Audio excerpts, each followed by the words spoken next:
अब वाचन गर्ने कथाको शीर्षक नजरको दोषी, कथाकार निर्मल ढुङ्गाना। एक दशक पहिलेको चिन्जान हो उनीसँग मेरो। त्यसबेला उनी मलाई छिनभरमै गहिरो प्रभाव पार्न सफल भएकी थिइन्। उनको प्रभावले मलाई पटक पटक तनाव दिएको थियो। जब म जीवनसाथीको खोजीमा थिएँ त्यसै बेला उनीसँग प्रत्यक्ष रूपमा चिन्जान भएको थियो। त्यसपछि भने उनको र मेरो प्रत्यक्ष भेट कहिल्यै भएन। अब त झन् उनीसँग भेट हुने सम्भावना समेत सिद्धिएको छ।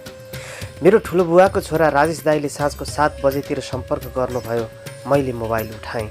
दाई दर्शन कहाँ छस् विमल? घरतिरै छु। मैले अङ्कलसँग कुरा गरिसकेँ त तुरुन्त पोखराको लागि बसमा चढिहाल त आजै। किन दाई? एउटा राम्री केटी छ तेरो लागि। यसो अनौपचारिक भेटघाट गरौँ। तँलाई मन पर्यो भने टेकाटालो गरौँला। एक्लै त आउँदिन दाई, कुनै साथी लिएर आइज न। राजेश दाईको अनुरोधपछि अर्को दिन बिहान म र साथी राजेन्द्र पोखराका लागि पोखरामा ओर्लियो। दाई पोखरामै कार्यरत हुनुहुन्थ्यो। ठुलो बुवा सरकारी सेवाबाट निवृत्त भइसक्नु भएको थियो। उहाँहरूले मेरो लागि रोजेकी केटीलाई हेर्न हामी आतुर थियौँ। बाटोमा राजेश दाईले केटीका आमा बुबाको खुबै गुणगान गाउनु भएको थियो। उनका बुबा आमा दुवै सरकारी सेवामा रहेछन्। पोखरा तथा काठमाडौँमा घर जग्गा छ। सम्पत्ति प्रशस्त भए पनि धनको घमण्ड नभएको कुरा बाटोमा हामीले कयौँ पटक राजेश दाईबाट सुनेका थियौँ। गण्डकी साइन्स कलेजमा स्नातक अध्ययनरत रन्जु आचार्यलाई हेर्न हामी पोखराको सिर्जना चोक पुग्यौँ। त्यहीँ नजिकै उनको घर रहेछ। दाईले बताए भन्दा पनि राम्रो लागेको थियो मलाई त्यो परिवेश। उस्तै राम्रो प्रतिष्ठा, बोलीचाली र चालचलन पनि। त्यसमाथि केटी निकै राम्री थिए। पहिले हेरेका केटीहरूसँग उसको तुलना गर्दा लाग्थ्यो म जुनसँग जुनकिरी दाँजिरहेछु। पहिले देखाइएका युवतीका धेरै राम्रा कुरा सुनाइन्थ्यो। देखभेट गर्दा मनले भन्थ्यो विमल त सक्दैनस् रन्जुसँग जीवन बिताउन। यसर्थ म हेरिएका केटीहरूको विभिन्न कोडबाट खोट निकालिदिन्थेँ। मेरा आफन्तजन तथा साथीभाइले थुप्रै केटी देखाएका थिए, तर देखाइएका केटीहरू मैले नरुचाएकाले मेरा निकटतमहरूले पनि मेरै अगाडि भन्न थालेका थिए त नराम्रोसँग भड्खालामा जाकिनेछस्। आफन्तहरूका यस्तो कुराबाट जसरी पनि बच्नु थियो, त्यसैले पनि मैले हरेक दृष्टिबाट राम्री केटी खोज्नु पर्ने थियो। मैले सोचे भन्दा राम्री त बल्ल पोखरामा भेटिएकी थिए। त्यसमाथि ठुलो बुवालाई साक्षी राखेर आफ्नै दाईको पहलमा हेरिएको। त्यसैले मलाई सोच्नुपर्ने आवश्यकता नै थिएन। राजेश दाईले मलाई केटी चाहिँ कस्तो लाग्यो भनेर सोध्नुभयो। मैले ठुलो बुवालाई हेरेँ। ठुलो बुवाको आँखामा चमक थियो। उहाँले टाउको हल्लाएर स्वीकृति जनाउनु भयो। ठुलो बुवाको अभिव्यक्तिकै आधारमा मैले पनि हुन्छ भने। राजेश दाईले खुसुक्क सोध्नुभयो केटीसँग कुरा गर्ने व्यवस्था मिलाउँ? मैले कुरा गर्नुपर्ने आवश्यकता नरहेको जनाएँ। त्यसको पर्सिपल्ट टेकाटालो गर्ने निर्णय गरेर हामी निस्कियौँ। हामी फेरि पोखरा पुग्यौँ। आफन्तजन तथा साथीभाइसहित हामीलाई त्यस घरमा विशेष रूपले स्वागत गरिएको थियो। सबैको बिचमा थिएँ म। त्यहाँ उपस्थित अधिकांश व्यक्तिले मेरो तस्बिर लिइरहँदा पनि रमाइलो लागिरहेको थियो। हामी बसेको ठाउँमा केटीकी आमा आइन्। उनले रन्जुले मसँग कुरा गर्न चाहेको बताइन्। रन्जुकी आमाका कुराले हामी सबै अचम्ममा पर्यौँ। टेकाटालो गर्ने बेला के को कुराकानी गर्नुपर्छ र? भइगयो छाडिदिनुहोस् भन्न चाहन्थेँ म। मसँग रहेका आफन्तजन र साथीभाइहरूले भने कुरा गर्न जाने आदेशात्मक इसारा दिए। त्यसपछि म निकै अप्ठ्यारोसँग उठेँ। केटीकी आमाको पछि पछि लागेँ। म भित्र रन्जुप्रति कता कता रिस उठेर आयो। रन्जुले विवाह गरेर मसँग जीवन बिताउने हो। सँगै जीवन बिताउने मान्छेले टेकाटालो गर्ने बेलामा किन कुरा गर्नु परेको होला? रन्जुले यो परिस्थितिको सिर्जना नगरिदिएको भएको भने त्यसमाथि यस कुराले रन्जुको चरित्रमा समेत आँच आउने अनुभूति भएको थियो मलाई। आफन्तहरूले विवाह भएपछि पनि यो कुरा काट्न सक्ने अनुमान गरिरहेको थिएँ म। अब रन्जुले के सोध्ली? तपाईँ के गर्नुहुन्छ? पहिले कसैसँग प्रेम गर्नुभयो कि? तपाईँ चुरोट, रक्सी, खैनी, सुर्ती लिनुहुन्छ? यी र यस्तै पहिले केटी हेर्न जाँदा सोधिएकै प्रश्न दोहोरिएलान् भन्ने कल्पना गरेँ। ती प्रश्नको रेडिमेड उत्तर मसँग थिए। म केटीकी आमाले देखाइदिएको कोठा बाहिर पुगेको थिएँ। मेरा पैतालाको आवाज सुनेर होला मैले ढोका ढकढक्याउनै परेन। रन्जु आफैले ढोका उघारिन्। म भित्रिएँ। उनैले ढोकासँगै त्यसको चुकुल पनि लगाइन्। म अचम्ममा परेँ। उनी नजिकै आएर भनिन् हजुरसँग मेरो जीवनको महत्त्वपूर्ण कुरा गर्नु छ। हजुरसँग मेरो जीवनको महत्त्वपूर्ण कुरा गर्नु छ। अरूलाई बताएर मलाई कमजोर नबनाइदिनु होला। के कुरा हो पहिला बताऊ न। कसैलाई भन्नुहुन्न नि? नभन्नौला होइन, कसैलाई नबताउने कसम खानुहोस्। उनले मेरो हात समातेर आफ्नो टाउको माथि लगिन्। कसम खुवाइन् मैले कसम पनि खाएँ, उनले पत्याइन्। अब भन के कुरा हो? म हजुरसँग बिहे गर्दिनँ। के रे? प्रभात र मेरो बिचमा गहिरो प्रेम सम्बन्ध छ। म उनीसँग बाहेक अरूसँग जीवन बिताउन सक्दिनँ। यसर्थ म हजुरलाई धोका दिन चाहन्न। यस्तो कुरा आफ्नो घरमा किन नबताएकी त? अहिले प्रभात अध्ययनका लागि अस्ट्रेलिया पुगेका छन्, त्यसैले। मलाई अस्ति किन जानकारी नदिएको त? अस्ति तपाईँले मसँग कुरा गर्नै खोज्नु भएन? मलाई हेर्न आउने केटाहरू मसँग कुरा गर्थे। आम केटाको विशेषता तपाईँमा भेटिनँ मैले तपाईँको सम्पर्क नम्बर पनि खोजेँ, त्यो पनि पाउन सकिनँ। अब कुरा धेरै अघि बढिसकेको छ। अब के गर्ने त? अहिले हाम्रो टिकाटालो नभए यसको परिणाम मेरा लागि झनै नराम्रो हुन्छ। आमा बुबा, आफन्तजन तथा समाजले निकै नराम्रो ठान्नेछन्। यसर्थ आज टिकाटालो गरिसकेपछि हाम्रो विवाह नहुने वातावरण तपाईँले नै सृजना गरिदिनु। उनको कुरा सुनेर म छाँगाबाट खसे झैँ भएँ। के गर्ने के नगर्ने, के भन्ने के नभन्ने मैले सोच्नै सकिनँ। अस्ति रन्जुसँग कुरा नगरेकामा आफैसँग अत्यन्त रिस उठेर आयो। ऊ भने मेरो हृदयमा भुइँचालो ल्याएर रोइरहेकी थिए। मेरो मनले भनिरहेको थियो, हिजो जे भयो भयो, अब कुरा धेरै अगाडि बढिसकेकाले यो सम्भव छैन भन्ने निर्णय सुनाइदिए रन्जुलाई।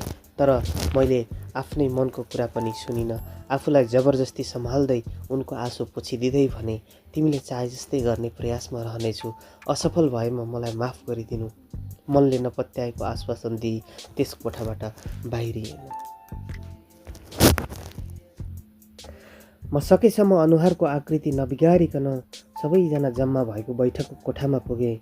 मेरा आफन्तजन र साथीहरूका आँखाले किन बोलाकी रहेछ त भन्ने प्रश्न गरेको बुझेर मैले जवाफ दिएँ। अस्ति कुरा नगरेकाले विवाहपूर्व एक अर्कालाई बुझौँ भन्ने विषयमा उनले कुरा गर्न चाहेकी रहेछन्।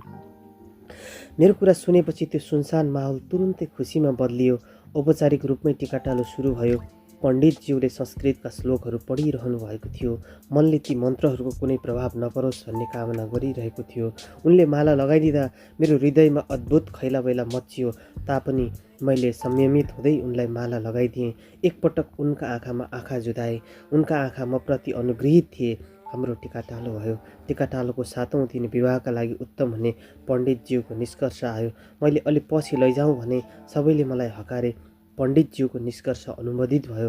हाम्रा आफन्तजन अबको 7औं दिनमा पञ्चे बाजासहित आउने बाचा गरेर निस्किए। म भने उनीसँग पनि विवाह नहुने निर्णय लिएर निस्केँ।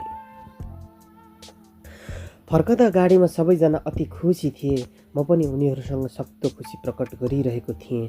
तर मेरो मन कति बेला विचित्रले उदास हुन्थ्यो, थाहा पाउँदिन थिएँ। साथीहरूले मेरो मनोभाव पढेर अर्कै अर्थ लगाए। टिकाटालो भएपछि पनि यस्तो उदास?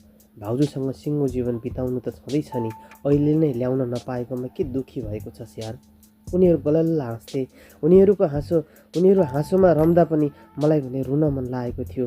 म आफूलाई जबरजस्ती सम्हाल्थेँ, तर मनले भन्थ्यो रन्जु जस्ती केटी पाउनु त भाग्यको कुरा हो, जुन भाग्यमा लेखिएको रहेनछ।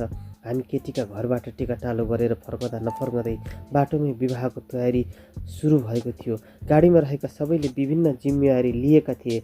म घर पुगेर वास्तविक कुरा बाबालाई बताउने सोचमा थिएँ। मैले यसभन्दा अगाडि हेरेका धेरै केटीसँग विवाह भएको थिएन। त्यसमा पनि बुवाले मलाई नै दोषी ठान्नुहुन्थ्यो। यसर्थ बुवालाई भन्न सकिनँ। राजेश दाइलाई फोनमा यो कुरा सुनाएँ। दाइले उल्टै हप्काउनु भयो। केटीहरूलाई विवाह गर्न मन लागेन भने यस्तै कुरा गर्छन्। यस्ता झिना मसिना कुराको पछि नलाग। रन्जुलाई मैले राम्रोसँग चिनेको छु। यो सब नाटक हो। तैँले रन्जुको विगतसँग नभई वर्तमान र भविष्यसँग जीवन काट्ने हो। त्यसपछि मलाई लाग्यो यो समस्याको समाधान मेरो बुद्धिले गर्दैन। त्यसैले मलाई सहयोग गर्ने साथीहरूलाई घुमाउरो पाराले बताएँ। उनीहरू मलाई सिधै भन्थे, विमल त पागल चाहिँ कुरा नगर त। म झनै अन्यलमा परिरहेँ। मेरो मनमा रातभरि रन्जुले खुवाएको कसम सम्झना आयो। रन्जु आफ्नै प्रेमीसँग जति खुसी हुन सक्थिन् त्यो खुसी मैले दिन सक्दिनँ होला भन्ने लाग्यो। अहिले त टिकाटालो मात्र भएको छ। जबरजस्ती विवाह नै भए पनि प्रेमीहरू जसरी पनि एकाकार भएका घटना प्रशस्तै थिए समाजमा। त्यस्तो भयो भने मेरो परिवारको प्रतिष्ठा कहाँ पुग्ला? वा विवाह नै गर्न जाँदा रन्जु भागेर गई वा आत्महत्या गरी भने के होला? विवाह भयो भने पनि रन्जुसँग राम्रो सम्बन्ध कसरी विकास होला? उसले आफ्नो प्रेमी बाहेक अरूसँग विवाह गर्ने कल्पना पनि गरेकी छैन। मैले उसँग जिन्दगी कसरी बिताउनु यसर्थ मनै टाढिनुपर्छ। मुख्य पात्र भएका नाताले मनै हराउनुपर्छ। रन्जुको प्रेमलाई सफल बनाउन सहयोग गरे जस्तो देखिए पनि मेरो लागि यो विवाह नहुनु नै बेस्ट जस्तो लाग्यो। यस्तै सोच्दै सोच्दै उज्यालो भयो। बिस्तारा छाड्दा रन्जुसँग विवाह नगर्नकै लागि कतै टाढा जाने निर्णय लिएँ। त्यस दिन विवाहको सामान खरिदका लागि सुनौली जाने पूर्व सल्लाह थियो, तर सुनौलीको टोलीमा म थिइनँ र पनि सुनौली जाने टोलीमा आफूलाई समावेश गरेँ। हामी बिहानै सुनौली पुगेका थियौँ। सुनौली पुगेपछि लिस्टमा लेखिएअनुसार लत्ता कपडाको खरिद सुरु भयो। हामीलाई चाहिने सामान किन्न विभिन्न दोकान छिर्नु आवश्यक हुन्थ्यो। सामान खरिदकै क्रममा टोलीको आँखा छलेर म बाहिरिएँ। सुनौली बजारको थोरै दक्षिणमा दिल्लीका लागि छुट्न लागेको रोडवेजमा चढेँ। म भित्र रन्जुप्रतिको प्रेम वा वितृष्णा के थियो त्यो पनि जानिनँ। मैले कुन कारणले म मेरा सबै आफन्त तथा साथीभाइहरूलाई धोका दिएर टाढिँदैछु भन्ने पनि बुझिनँ। किन म आफै डराएँ, मलाई आफैलाई लुकाउने प्रयत्न किन गरेँ। बसभित्र पनि मनमा अचम्मको दुविधा भइरह्यो। विभिन्न ठाउँमा बस रोकिँदा लाग्थ्यो बस छाडिदिउँ अनि घर फर्क्यौँ, तर कसै गरी सकिनँ। दिल्ली पुगेँ। दिल्लीको पोखरागञ्जमा काम पाएँ। विवाहको दिन नजिकिँदै जाँदा मेरो खोजी तीव्र भयो होला भन्ने लाग्यो। दिल्ली पुगेको महिना साह्रै चिन्ताले बित्यो। लाग्थ्यो म जस्तो मूर्ख र हुत्तिहारा यस संसारमा कोही छैन। मलाई लाग्थ्यो मैले बेठिक गरिरहेछु। मलाई जन्म दिएर हुर्काउने आमा बुवाको भन्दा रन्जुको याद बढी आउँथ्यो, जसलाई बिहे गर्दिनँ भनेर पागलले चाहिँ निर्णय गरेर हिँडे। उही बेहुली बनेको र मैले नै सिन्दुर लगाइदिएको सपना देख्थेँ। मसँग दिल्लीमा सँगै काम गर्नेहरूले आफ्नी प्रेमिकाको कुरा गर्थे। मलाई उनीहरूसँग रन्जुको कुरा गर्न मन लाग्थ्यो, तर किन गर्दिनथे। फेसबुकको चलन आएको थियो। मैले पनि अर्कै नामबाट प्रोफाइल बनाएको थिएँ। म फेसबुकमा रन्जु आचार्य लेखेर सर्च गर्थेँ। सयौँ रन्जु आचार्यका नाम देखिन्थे। मसँग टिकाटालो भएकी रन्जु नभेट्दा निकै उदास हुन्थेँ। मैले गाउँघरका साथीभाइ सर्च गरी रिक्वेस्ट पठाउन थालेको थिएँ। धेरै मिल्ने साथीहरूले पनि रिक्वेस्ट एक्सेप्ट नगर्दा निकै दुःख लाग्थ्यो। तैपनि उनीहरूको प्रोफाइलबाट गाउँघरको खबर पाउन थालेको थिएँ। एक दिन मेरो साथी राजेन्द्रलाई फेसबुकमा देखेँ, रिक्वेस्ट पठाएँ। केही बेरमा उनले वास्तविक परिचय पाऊँ भनी मेसेज गरे। मैले आफ्नो घर बुटोल बताएँ। स्वप्निल, रोहन, अनुष्का, जिज्ञासा, रूपा लगायत साथीहरू क्लासमेट भएको बताएँ। त्यसपछि बल्ल उनले मेरो रिक्वेस्ट एक्सेप्ट गरे। मैले म्यासेजमा कुराकानीको मौका पारी सोधेँ, विमल हरायो भन्ने सुनेको थिएँ, भेटिए? कहाँ भेटिनु? भेटिएका छैनन्। तपाईँ कतिको नजिक हुनुहुन्थ्यो विमलसँग? खासै नजिक होइन, तर पनि चिन्छु। विमलको खोजी खुब भयो, उनी कहाँ गए? अचेल त उनको खोजी पनि हुन छाडेको छ। सबैले बिर्सिँदै गएका छन्, तर विमलका बुबा मानसिक रोगी भएका छन्। अनि अरू के छ गाउँतिर? के हुनु, यस्तै छ। धेरै साथीहरू विदेशतिरै सोझिएका छन्। राजेन्द्रसँग अरू धेरै कुरा गर्न मन लागेन। बुबा मानसिक रोगी भएको थाहा पाउँदा मुटुमा तीर रोकिए जस्तो भयो। त्यस दिन निर्णय गरेँ, मेरै कारण रोगी बन्नुभएका बुबाको उपचार गर्छु। घर परिवारलाई सहयोग गर्छु भन्ने केटीसँग विवाह गर्छु। झन्डै एक वर्षपछि म घर फर्किएको थिएँ। सबैले मेरो आगमनलाई आश्चर्यजनक मानिरहेका थिए। मलाई भने बडो ग्लानि महसुस भएको थियो, तर मैले आफू अपहरित भएको बताएँ। आफूलाई भारत पुर्याई आउन नदिएको बेहोरा जाहेर गरेँ। सबैले अपहरणबारे जान्न चाहे, अपहरण स्थल, अपहरणकर्ता र अपहरणको प्रकृति बुझ्न चाहे। मैले आफैलाई सुनौलीमा बिस्कुट खुवाइएको, त्यसपछि अरू केही थाहा नपाएको बताएँ। पछि मेरो अपहरणप्रतिको चासो पनि कम हुँदै गयो। घर फर्किएपछि मैले मेरो पुरानो फेसबुक आइडी डिएक्टिभेट गरेँ। वास्तविक आइडी बनाएरै फेसबुक चलाउन थालेँ। केही दिन पश्चात फेसबुकमा रन्जुको फ्रेन्ड रिक्वेस्ट आयो। त्यो देख्दा लाग्यो मेरी प्रेमिकाले दिलमा राख्न अनुरोध गरिरहेकी छन्। मैले हार्दिक रूपले एक्सेप्ट गरेँ। उनको प्रोफाइल हेरेँ। प्रोफाइलमा विवाहका फोटाहरू राखिएको थियो। अस्ट्रेलियाको विभिन्न ठाउँमा खिचिएका फोटोहरू अपलोड थियो। ती फोटोहरू देख्दा लाग्थ्यो यो जोडीको सृष्टिकर्ता म हुँ। म घर आएपछि बुवा ठिक हुँदै जानुभएको थियो। औषध उपचार पनि चलिरहेको थियो। दिन सामान्य बन्दै गइरहेको थियो। तर एक दिन बिहानै फेसबुकमा असामान्य खबर देखेँ। फेसबुकको वालमा कसैले रन्जुलाई श्रद्धाञ्जली दिएको थियो। यो खबरले मलाई नराम्रोसँग खलबल्यायो। विश्वासै लागेन। फेसबुकमा अरू साथीहरूले पनि रन्जुलाई श्रद्धाञ्जली दिएको देखेपछि उनको मृत्यु भएको कुरामा ढुक्क भए। घरकै सदस्यको मृत्यु भए जस्तै लागिरह्यो। नजिक भए त म उसको पार्थिव शरीर छेउ पुग्ने थिएँ, तर म चाहेर पनि तुरुन्त अस्ट्रेलिया पुग्न सक्दिनँ थिएँ। यसर्थ मैले उनका केही फेसबुक फ्रेन्डहरूलाई रन्जुको मृत्युको कारण जानकारी दिन मेसेज पठाएँ। धेरैजसो साथीले लेखे, थाहा भएन उनको मृत्युले म पनि साह्रै दुःखी छु। रन्जुको फ्रेन्ड लिस्टमा रहेकी कल्पना पण्डितले अलि लामो मेसेज पठाइन् जहाँ त्यस्तो लेखिएको थियो, विमलजी, दुःख लाग्यो। मेरो प्रिय साथी अनि तपाईँकी शुभचिन्तक रन्जुको मृत्यु भयो।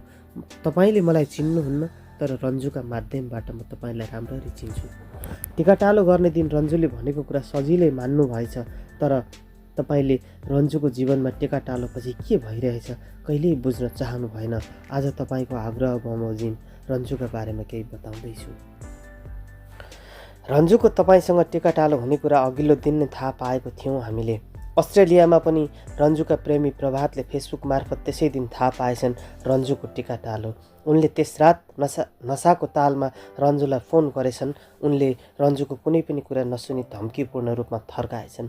रन्जुले प्रभातलाई पटक पटक सम्पर्क गरी फोनमा विवाह नहुने कुरा बुझाउन खोजी। प्रभातले सुनेको नसुने गरे। केही समयपछि प्रभात नेपाल आए। प्रभातले अर्कै केटीसँग विवाह गरे। त्यसपछि रन्जु तपाईँलाई गुमाएकामा नराम्रोसँग पछुताएकी थिए। केही समयसम्म त रन्जुले तपाईँको खोजी गरी, तर तपाईँको कुनै अत्तो पत्तो लागेन। घर परिवारको दबावका कारण रन्जुको विवाह हुने भयो। उसले अस्ट्रेलियामै बस्ने प्रमोदसँग विवाह गरी। विवाहको केही समयपछि ऊ अस्ट्रेलिया आएकी थिए। त्यसपछि हामी प्राय मेलबर्नमा भेटिन्थ्यौँ। रन्जुले प्रभातलाई पाउन सकिन र पनि प्रभातलाई राम्रो साथी बनाउन चाहन्थे। तर एक दिन प्रभात र प्रमोदको भेट भएछ।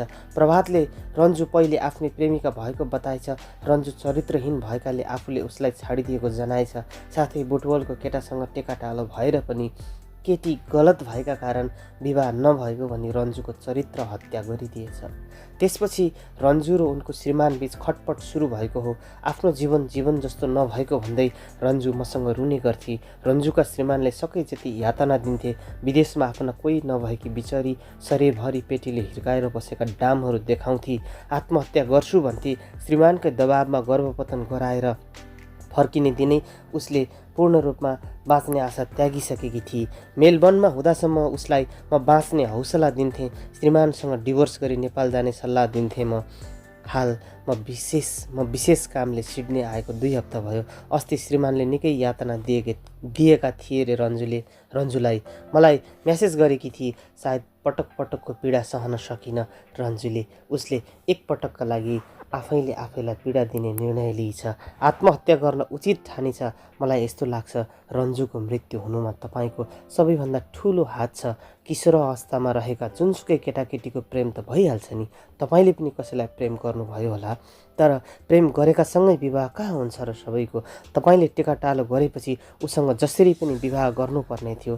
तपाईँसँग विवाह भएको भए रन्जु कुनै पनि हालतमा यस अवस्थामा पुग्ने थिइन।